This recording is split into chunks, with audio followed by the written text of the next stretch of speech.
প্রদীপ দিয়ে যাও।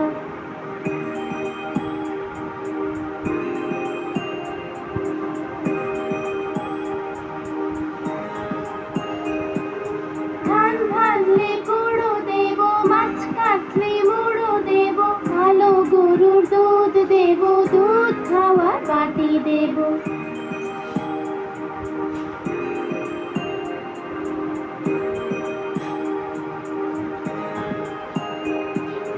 ধান ভাঙলে গুঁড়ো দেব, মাছ কাটলে মুড়ো দেব, ভালো গরুর দুধ দেব, দুধ খাওয়ার বাটি দেব।